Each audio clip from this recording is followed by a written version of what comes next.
Assalamualaikum warahmatullahi wabarakatuh. Salam budaya. Perkenalkan, saya Siswandi, Ketua Purbaya Surabaya, Perkumpulan Reog Ponorogo Surabaya yang ada di Surabaya.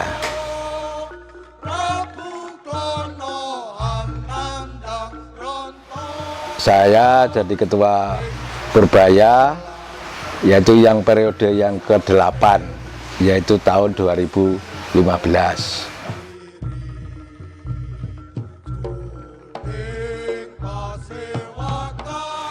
Dan periode yang kedua baru bulan kemarin September. Alhamdulillah dulur-dulur semua Purbaya memilih saya, mempercayakan kepada saya lagi untuk memimpin Purbaya sampai 2024. Reog Ponorogo terjadi kira-kira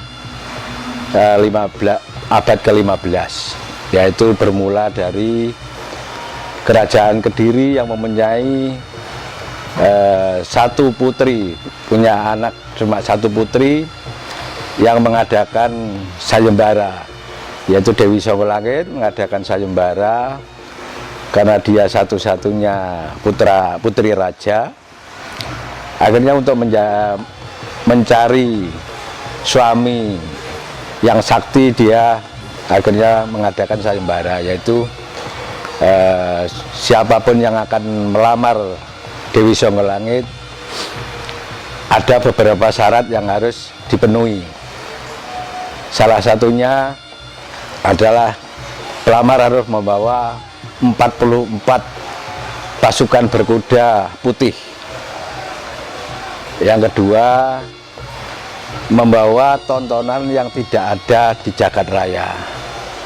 Yang ketiga, yaitu pengen ada tontonan tapi hewan yang berkepala dua.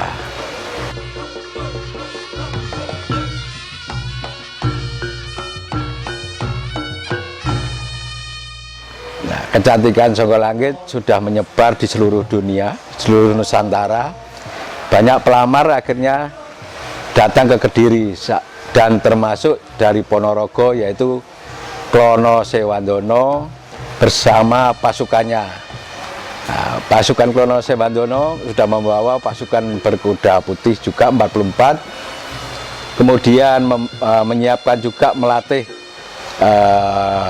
dulu itu termasuk perampok-perampok, dilatih, yang akhirnya dikenal sekarang adalah warok. Nah, akhirnya Klono Sewandono berangkat ke Kediri. Kemudian di Alas Caruban ketemu juga pelamar, yaitu dari Blitar, tepatnya dari Ludoyo, namanya Singobarong. Singobarong juga berangkat membawa pasukan berkuda putih, dan bertemulah Klono Sewandono dan Singobarong di Alas Caruban. Setelah itu terjadilah perselisihan dan pertempuran. Kesaktian Singobarong tidak diragukan, dia bisa berubah menjadi macan, kemudian berubah jadi manusia lagi. Nah, setelah peperangan yang pertama, Klono Sewandono kalah dengan kesaktian Singobarong. Kemudian Klono Sewandono punya senjata yang ampuh tinggalan dari nenek moyangnya, yaitu pecut Samandiman. Nah, setelah pecut itu dipecutkan di kepala Singobarong, akhirnya Singobarong lumpuh. Nah, setelah lumpuh, kemudian ada burung merak nih yang biasanya mencari kutu. Akhirnya lah cari kutu di kepalanya macan yang sudah lumpuh tadi, di kepalanya Singobarong. Makanya dari itu Klono Sewandono akhirnya mempunyai ide, nah ini bisa untuk dibawa ke Kediri untuk syarat melamar Dewi Songgolangit, yaitu kepalanya macan, di atasnya burung merak.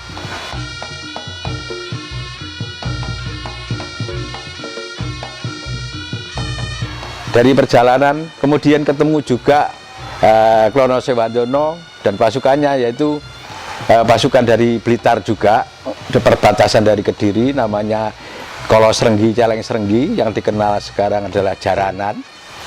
Nah, terjadilah pertempuran juga yang akhirnya dimenangkan Klono Sewandono.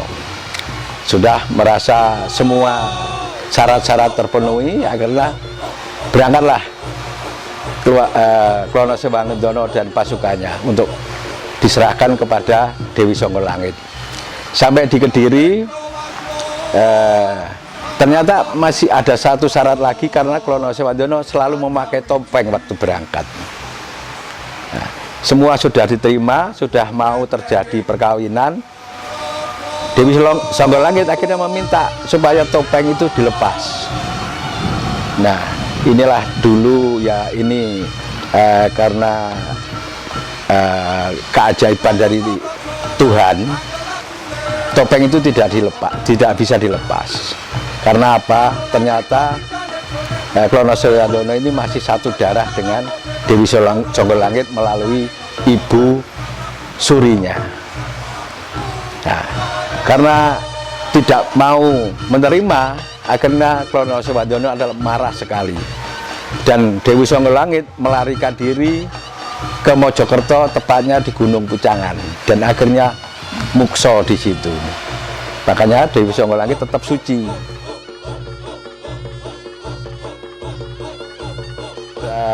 Akhirnya Klono Sewandono marah, kemudian menyabdo orang-orang di Kediri. Orang Kediri ini tidak bisa dipegang omongannya, itu bahasa Indonesianya seperti itu. Syaratnya sudah terpenuhi semua, tapi Songgolangit tidak bisa diambil sebagai permaisurinya. Akhirnya Klono Sewandono menyabdo orang Kediri, hei perawan-perawan Kediri, nanti sampai kapanpun di Kediri akan jadi perawan tua. Inilah sekilas cerita sejarah Reog Ponorogo.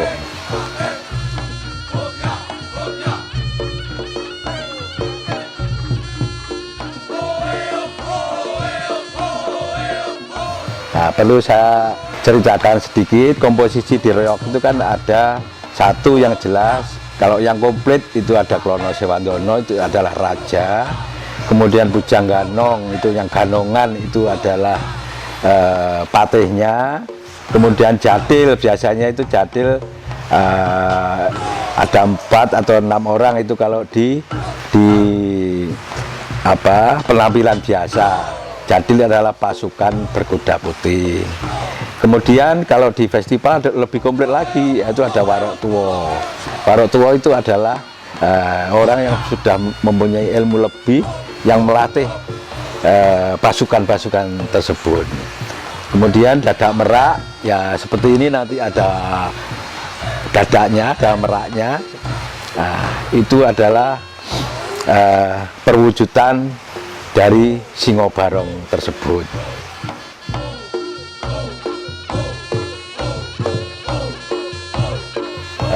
Reog Ponorogo akhirnya sudah tersebar dan digemari di seluruh Nusantara, dan terutama di Surabaya. Di Surabaya, Reog Ponorogo dulu tahun 93 itu baru ada 6 grup yang dibawa oleh orang-orang Ponorogo. Nah, dalam perkembangannya akhirnya berkembang terus, dan saya menjadi ketua tahun 2015 sudah menjadi 64 grup Reog Ponorogo. Dari 64 grup, 52 sudah saya aktekan semua, termasuk sudah saya daftarkan di Menkumham. Dalam perkembangannya ini juga permintaan untuk mendirikan grup-grup baru terus berdatangan dan terus mendaftarkan ke Purboyo.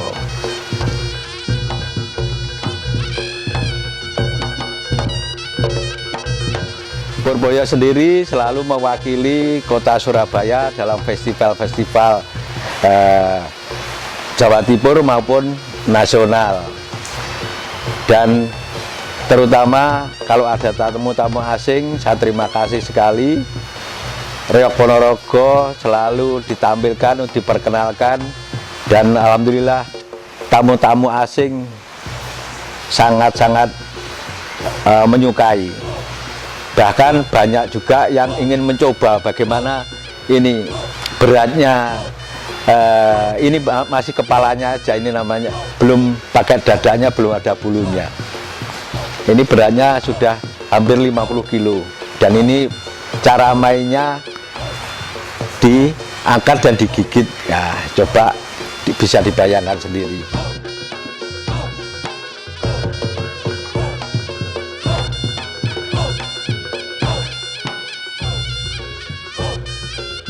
Perlu diketahui bahwa reog ini tidak mengandung magis maupun mistis ya. Jadi reog Ponorogo ini murni kesenian. Jadi kalau ada yang menganggap nanti nonton reog itu ada yang kesurupan, itu tidak benar.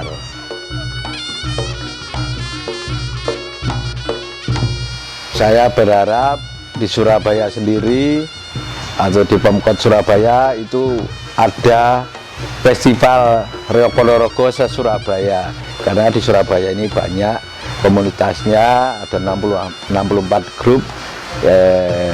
Saya merasa cukup bisa untuk mengadakan festival sendiri. Kemudian pemenangnya saya berharap bisa dikirim nanti festival reog nasional di Ponorogo.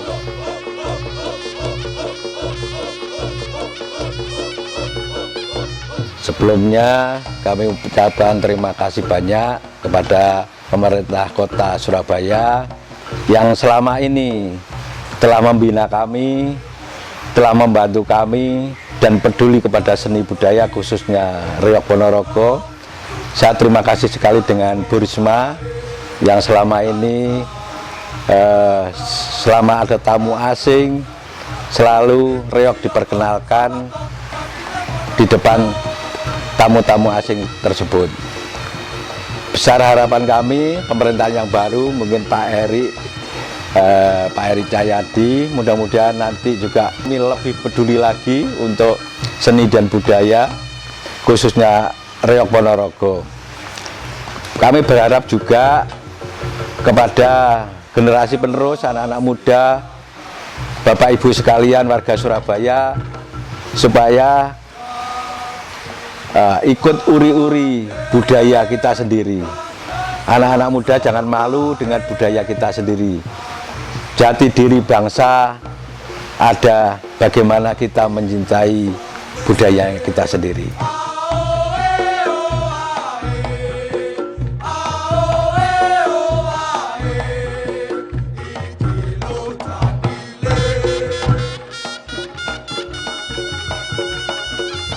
Mudah-mudahan pandemi COVID-19 ini segera berakhir dan kita bebas lagi untuk berkreasi. Ini seni budaya khususnya reog juga sangat terpukul dengan adanya pandemi ini. Banyak juga dari anggota kami yang kemarin juga menjadi korban, dan mudah-mudahan ke depan kita semua bisa melewati keadaan yang serba sulit seperti ini. Reog Ponorogo selalu dinanti masyarakat Surabaya. Mudah-mudahan nanti bisa tampil lagi seperti yang dulu-dulu.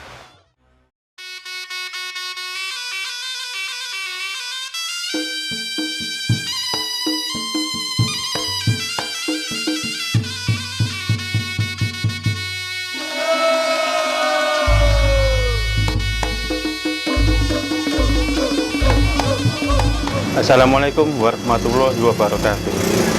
Perkenalkan, nama saya Andi Iswanto dari grup reog Singo Mangkujoyo, Surabaya.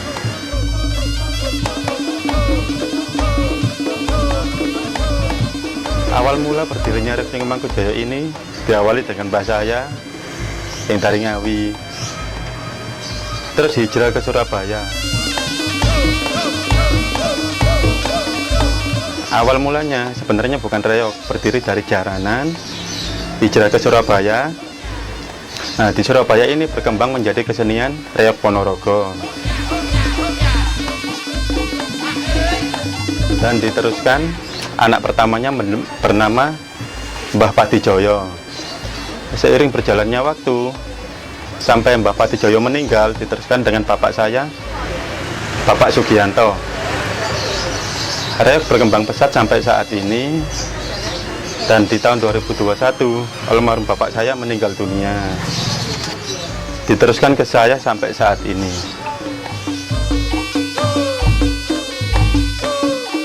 Reog Singomangkujoyo saat ini beralamat di Jalan Gubeng Kertajaya, Gang 5 nomor 8. Tetapi masyarakat di Surabaya lebih mengenal dengan Gang Reog.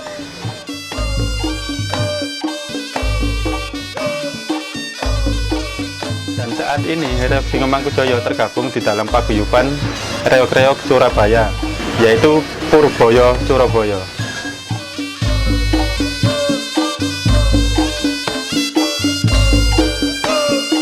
Untuk jumlah anggota kita saat ini, jumlah anggota yang aktif adalah 35 orang. Usia termuda 8 tahun dan usia tertua saat ini adalah 50 tahun.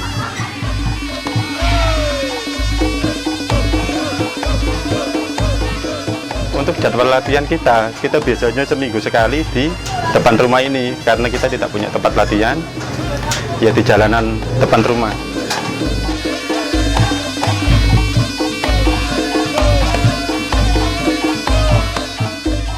Kenapa saya memilih kesenian reog Ponorogo? Otomatis itu turun-temurun dari kakek ke bapak saya dan ke saya, dan selanjutnya pasti menerus ke anak saya.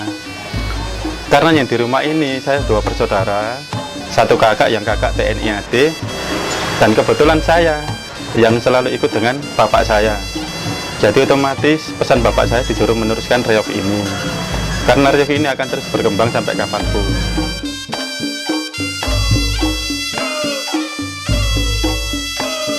Nah, untuk pengembangan reog saya akan berkecimpung di media sosial sebagai promosi untuk reog saya, dan aktif melalui kesenian-kesenian yang lain.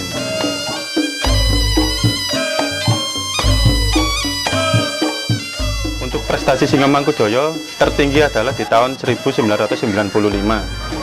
Waktu pertama kali festival di Ponorogo, kita menyabet juara 1 umum.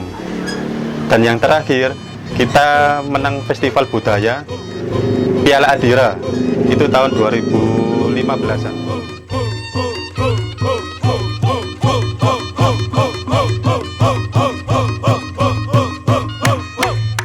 Alhamdulillah, untuk pemerintah Kota Surabaya sampai saat ini telah memberikan kesempatan kepada tim reog Singomangkujoyo untuk sering pentas di event-event yang diselenggarakan oleh Pemkot.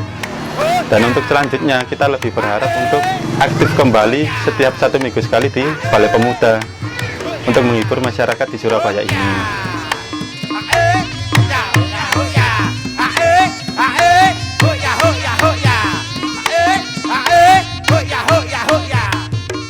Harapan saya untuk pemerintah Kota Surabaya saat ini lebih sering-sering memberi kesempatan grup-grup reog di Surabaya ini untuk pentas.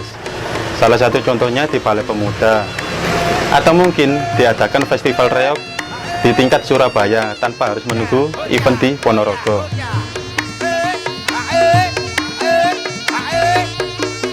Harapan kami dan tentunya masyarakat luas, pandemi ini segera berakhir dan pemerintah Kota Surabaya kembali memberikan wadah untuk seluruh reog-reog Surabaya, khususnya reog Singomangkujoyo, untuk segera tampil lagi reguler di tempat yang disediakan.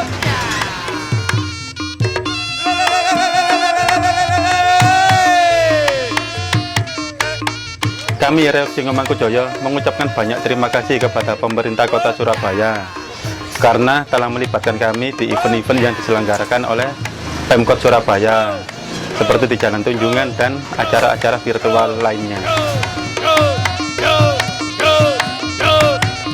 Kami berharap untuk masyarakat dan generasi muda, cintailah budaya sendiri. Masa depan budaya kita tergantung pilihan kalian.